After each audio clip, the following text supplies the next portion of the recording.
Now onto this. A new study across 40 African countries has offered a new and different definition of the idea of flourishing in the continent. The study has gone beyond happiness and success in defining flourishing and has focused on one's well-being and their interactions with those close to them. To tell us more about this is research author Professor Victor Counted, the Associate Professor of Psychology at the Regent University in the United States. Prof, a very good evening to you, and thank you so much for your time and for joining us today. So maybe let's talk a little bit about the definition of what flourishing means in the context of countries across the world. How we've always had the idea of well-being has been quite eurocentric, you say, and it's an emphasis on an individual's personal satisfaction. Talk to us with regards to expanding this to your environment. Yeah, thank you. By the way, first of all, I want to say thank you for having me. It's really an honor to be here. I do have a very strong tie to South Africa. I think one of the problems, especially within the flourishing science movement or well-being science, has been the eurocentric conceptualization of well-being, which sometimes I think puts some countries, especially non-Western countries, in disadvantage. But one of the things about flourishing, I think it takes this well-being approach to understand, it takes a holistic approach rather to measure well-being. It's not just about what makes people happy, or it's not just about life satisfaction.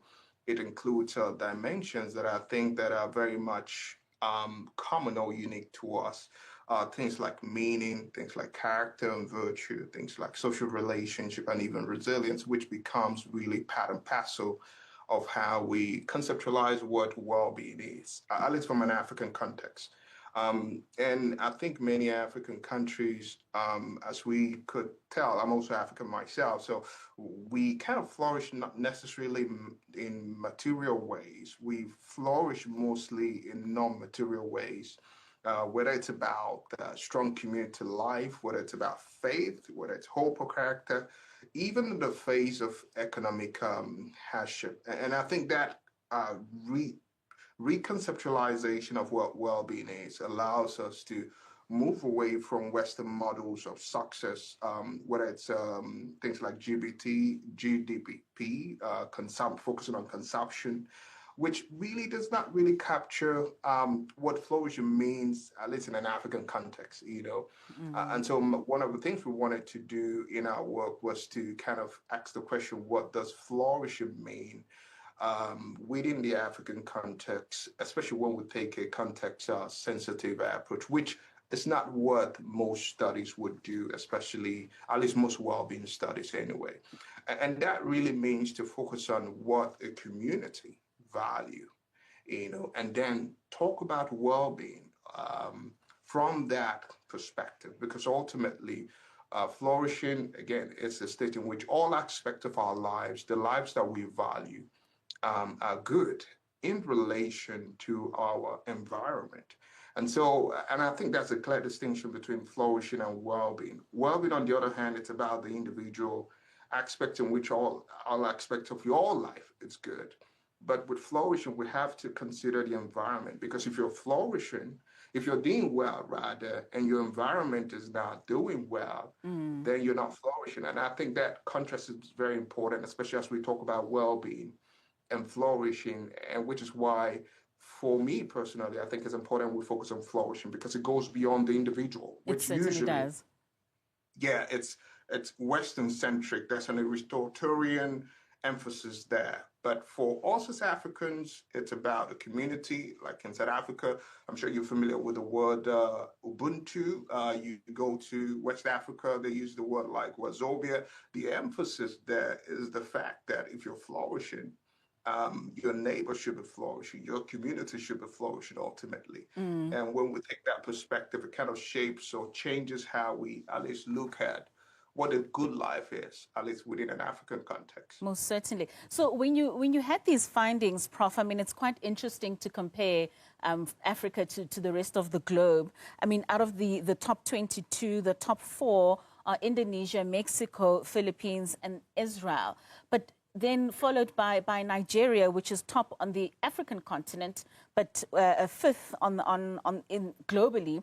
And then you also have countries such as Kenya and Tanzania, and then South Africa coming in at 13th place. What's quite interesting is, like you mentioned, in how you measure this based on your virtues and not necessarily taking into account the financial status. With South Africa ranking 13, does that then say we put more emphasis on material and financial well-being than we do on other virtues as a country? That's a good, interesting question, a good one. I wouldn't necessarily say that, but also one of the things that we factored is not just character and virtue. So it's a composite measure of flourishing that involves life satisfaction and happiness as a dimension. It involves physical and mental health. It also involves character and virtue, meaning and purpose, and then close social relationships. Of course, the other comparison will be to factor in the financial well-being measure itself.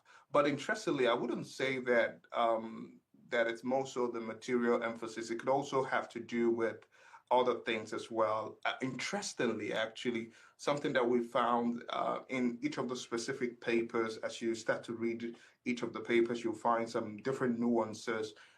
For South Africa, for example, I looked at belonging in all the countries, and I was looking at South Africa as well, and was really finding some quite interesting set of outcomes that I wasn't kind of expecting. I think there's something about relationships within the South African context that might be largely shaping the outcome. The other thing also that we could also think about might be perhaps there could be the healthcare system might be improved, because I think the physical and mental health, there was also some gaps in there.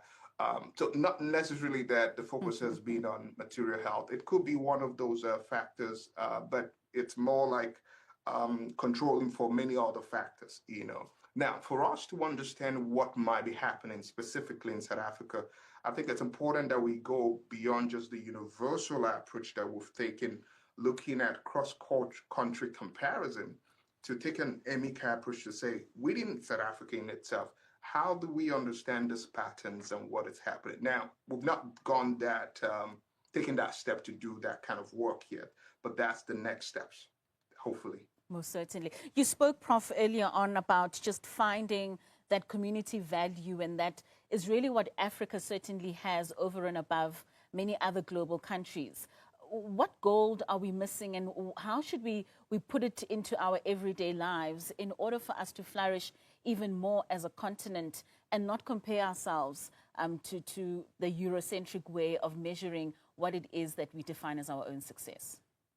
Yeah, thank you for that question. I think the first thing might be perhaps it's important that we stop measuring success by GDP alone. And this goes just beyond South Africa, but for most African countries.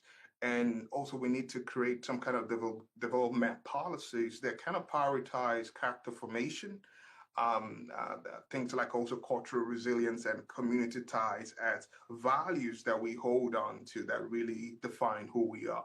And of course, you know, and part of that might also be targeting some kind of investment in education for moral imagination, not just training people for technical skills, because what we found is that I think the development yardstick, it's sort of broken. And we need to think about what could replace it.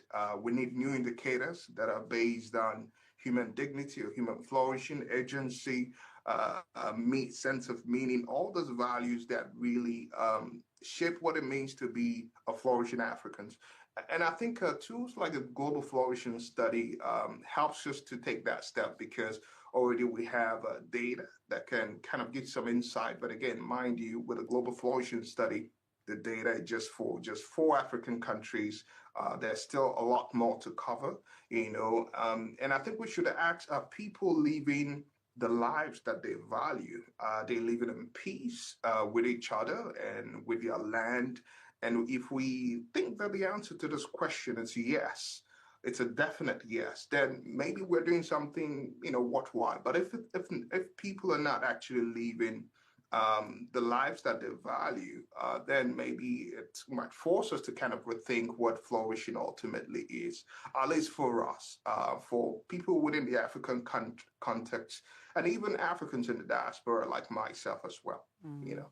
All right, Prof, certainly Africa is not a continent waiting to be saved. There's so much wisdom and wealth that the continent can offer to the rest of the globe. Thank you so much for your time and for this very interesting research. Thank you, Prof, for joining us this evening.